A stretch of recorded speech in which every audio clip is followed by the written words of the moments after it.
오늘도 최희우의 세금살롱 일요일 8시에 어김없이 시작해보도록 하겠습니다. 이 책입니다. 왜 당신은 태도가 아니라 인생을 탓하는가? 라는 책입니다. 제 손바닥만한 책이고 책이 그렇게 두껍지 않아요. 꼭 표지는 어떤 그 뉴스레터 같죠? 이 책의 저자는 고윤이라는 분이신데요. 1년 6개월 만에 20만 팔로워를 확보한 1000만 구독자의 동기부여, 성공학 콘텐츠 전문가이자 대기업, 공기업, 고등교육기관 등 100여 회 이상 강의 경력을 가진 강연가. 이 책을 하게 된 거는 예전에 쇼펜하우어의 철학책 구독자분들과 팔로워분들이 너무 좋아해 주시기도 해서 그런 류의 책을 더 해봐야 되겠다라는 생각이 들었어요. 한 챕터가 굉장히 짧아요. 한 주제에 2장을 넘어가지 않거든요. 그러다 보니까 가볍게 읽을 수 있고 중간에 읽다가 끊기더라도 이제 연결성이 다른 주제랑 많지 않기 때문에 또 다시 이어서 읽을 수 있고 그런 점들이 좋았습니다. 제가 오늘도 여러분들이랑 같이 한번 생각해봤으면 하는 부분을 이렇게 플래그를 붙여왔습니다. 과거에 묶이고 미래에 달아나며 오늘을 잃어버린 인간들. 1970년대 스탠퍼드 대학교의 마시멜로 실험에 대한 이야기가 나와요. 제가 대학교 다닐 시절에 굉장히 유명했었던 그 책에 마시멜로 이야기라는 그 책이 유명했었는데 거기에도 나온 이야기인데요. 혹시 모르시는 분도 있으실까봐 이 부분 설명을 드릴게요. 이 마시멜로 실험이 뭐냐면 아이들 눈앞에 마시멜로를 두는 거예요. 마시멜로를 지금 먹으면 이거 하나 주는데 15분만 기다리면 2개 주겠다고 제안을 해요. 아이들이 굉장히 이 자제력이 떨어지잖아요. 아이들한테 그런 제안을 하면 아이들이 이걸 먹고 싶어서 마시멜로 하나 있는 거를 만지작 하다가 먹는 애도 있고요. 다시 내려놓기도 하고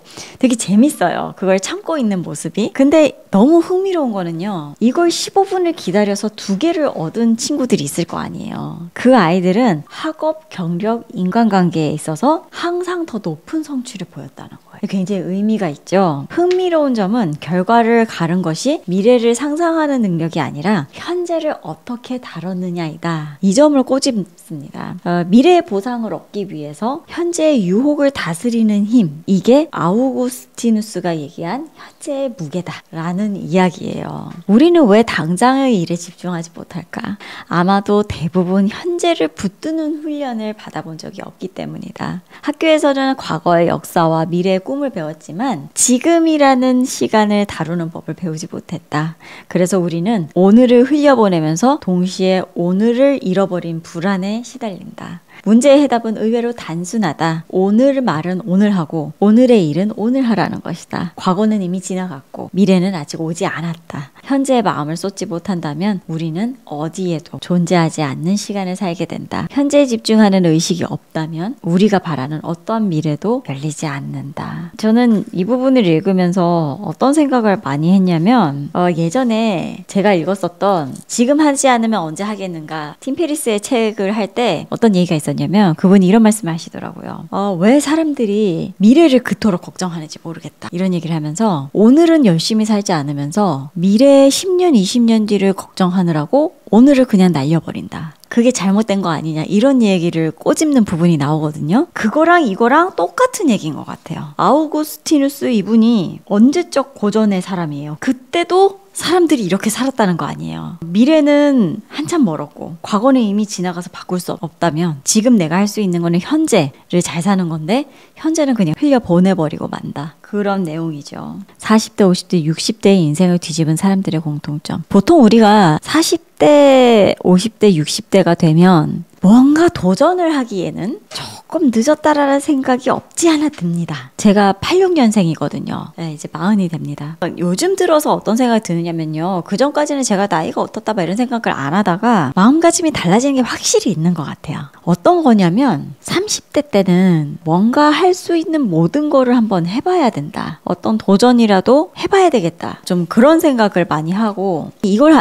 해서 안 되면 이거 안 되면 이거 이런 식으로 유연하게 막 움직이고 도전을 해보는 그런 시기였다고 생각을 하는데 40이 된다 이렇게 생각을 하니까 이제는 내가 할 줄 아는 거를 최대한 능력 발휘를 해서 단단하게 만들어야 되겠다 그런 생각이 더 많이 들어요. 근데 제가 50이 되면 어떤 생각이 들까? 50대부터는 지키기로 들어가야 되겠다는 생각이 들 것 같아요. 경험해보지는 않았습니다만 제가 만약에 50이 된다라고 하면 지금부터는 이걸 까먹지 않게 지켜야 되겠다. 읽는 게임은 하면 안 되겠다. 이런 생각이 좀 들 것 같아요. 60대는 솔직히 잘 와닿지는 않습니다만 어느 정도 안정기를 이루고 내가 누리고 싶은 거는 지금부터는 좀 누려봐야 되겠다. 그럴 것 같거든요. 40대, 50대, 60대에 인생을 뒤집는다. 그게 과연 쉬울까? 근데 그 시기에 인생을 뒤집은 사람들의 공통점에 대한 부분이 나와 있어서 이 부분을 한번 읽어봐 드릴게요. 만약 당신이 전공과 다른 직업을 택한다면 그건 내 삶을 다른 장르로 전환하겠다는 선언이다. 40대에 안정된 회사를 떠나는 것도 이미 예정된 결말을 거부하고 새로운 문장을 쓰겠다는 창조적 선택이다. 결말 편집권은 누구에게나 주어져 있지만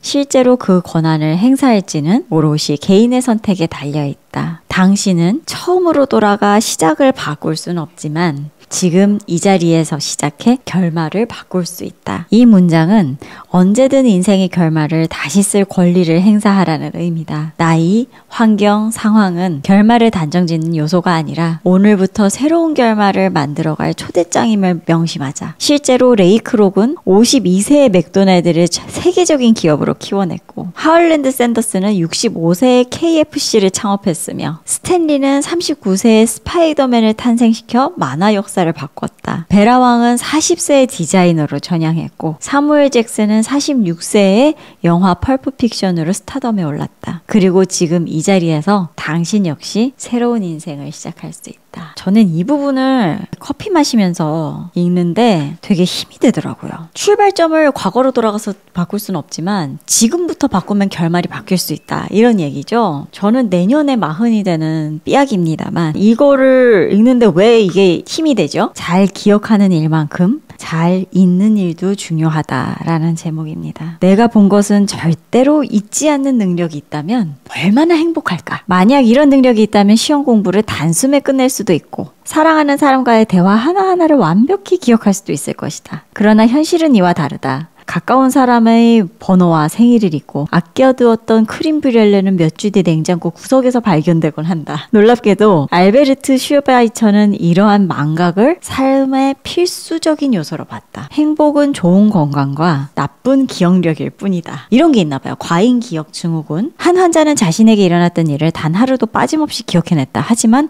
완벽한 기억력이 곧 행복을 보장하지는 않았다. 기억은 사실 그대로 남아 불필요한 감정의 찌꺼기를 계속 떠올리게 했고 그것은 그녀를 괴롭혔다. 잊을 수 없다는 것은 곧 고통을 지울 수 없다는 의미였다. 이처럼 망각은 단순한 기능이 아닌 인간이 정신적 건강을 유지하기 위한 필수 장치다. 회사에서 실수한 일을 며칠이고 곱씹으며 괴로워하기보다 빠르게 잊고 새로운 마음으로 다시 업무에 임하는 것이 좋다. 과거에 묶이면 현재를 갉아먹지만 털어내면 새로운 에너지가 생긴다.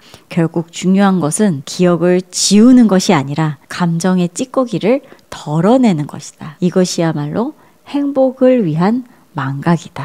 저는 이 말이 되게 공감이 많이 되더라고요. 잊지 않으면 화병 나요. 그죠? 독이죠. 맞아요. 잘 잊는 게 중요하다. 왜 당신은 태도가 아니라 인생을 탓하는가? 오늘 이 책 한번 해봤습니다.